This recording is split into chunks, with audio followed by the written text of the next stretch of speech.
What's up guys, Houndish here, and today we've got a fun little setup which is worth checking out, not least when we look at some of the buffs and changes coming in Season 22 for hand cannons, where we're going to see a 20% damage increase against red bar enemies, and a 75% increase against major or orange bar enemies. On top of that though, Bungie have confirmed that they'll be fixing the bug where running double special weapons allows more heavy ammo to drop in Season 22. And with players wanting primary weapons to perform better, today we're going to take a look at a really fun way to increase poison damage for Thorn. And it's possible to increase the poison tick damage by up to 400%, which on top of the damage buffs coming next season, could make it an absolute monster. So we're going to talk about it today, but gotta say a big thanks to my friend Duddits for helping us with the video right here. He's got loads of neat build content on his channel, so that's linked below, and it'd be awesome if you fancy giving him support over there if you like that kind of content. And so Thorn, right here as we can see at base, is doing 702 poison tick damage on this big guy, and we're able to bring that tick damage all the way up to 3,660 with a little bit of setting up, which again is a massive boost, and it really helps Thorn to perform in harder content. And so Thorn comes with the Mark of the Devourer perk, where rounds pierce targets and deal damage over time, and then kills with the weapon will leave behind remnants. And via the Soul Devourer perk, when we pick those green remnants up,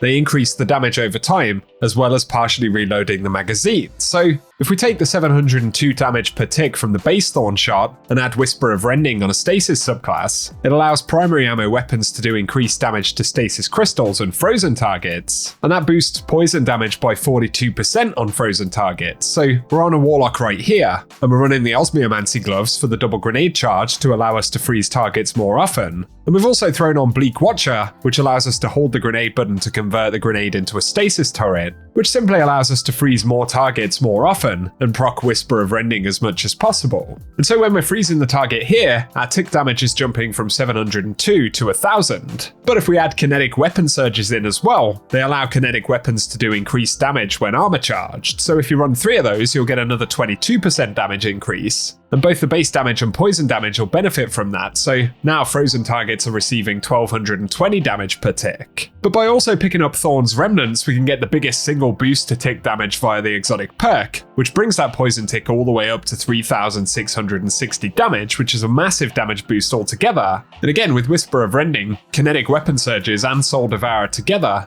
we're getting a 421% damage increase overall. And again, if you consider that hand cannons are getting a 75% damage increase against orange bars in Season 22, well, this thing is going to absolutely smack, isn't it? I know that while explaining all of the buffs you need to take advantage of in order to do this, it may sound like a lot of effort, but with the right mods in place, as long as you're killing plenty of enemies and moving around a little bit, it does more or less happen naturally during gameplay. So let's talk about some additional mods worth equipping to make this work nice and smooth. First, if you throw on a Reaper mod, after using your class ability, your next weapon kill will spawn an Orb of Power, and that helps to keep us armor charged for the kinetic weapon surges. On top of that though, if you run Time Dilation on the class item, decaying armor charges have a longer duration, so we've got that armor charge buff more often and for longer with those 2 mods. But another one you can run is Elemental Charge in place of one of the kinetic weapon surges, and that allows collecting a stasis shard to have an escalating chance to give us an armor charge. And since we have 2 grenade charges and the Bleak Watcher turret, we're making loads of stasis shards as long as we run Glacial Harvest, which produces those shards. So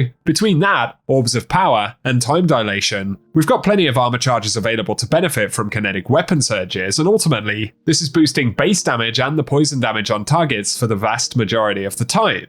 It's just a case of being mindful of using your class ability, picking up Orbs of Power, Stasis Shards, and the Remnants, which as we mentioned before isn't that difficult to do in most situations. We simply have to be making kills and moving around a little bit to pick up all the different charges that are being dropped. Of course, we do need to keep putting out those stasis grenades, turrets, and ranged melees to freeze targets, but that's the main reason we're running stasis anyway, so all in all it doesn't take too much setting up and it's a lot of fun. And again, with the hand cannon damage buffs and the reduced appeal of running double specials after Season 22's changes, I'd say this is just one of the setups that's only going to get more potent in the upcoming season. And so, I hope you guys have enjoyed the video today. Let us know any similar setups that you've been running, or if you're going to give this a go. Thanks once again to Duddits for the tips on this setup. His channel is linked in the description box, and if you enjoyed the video, a rating below and a sub for more D2 content would be much appreciated. But otherwise, thank you guys for tuning in today, and I'll catch you all very soon.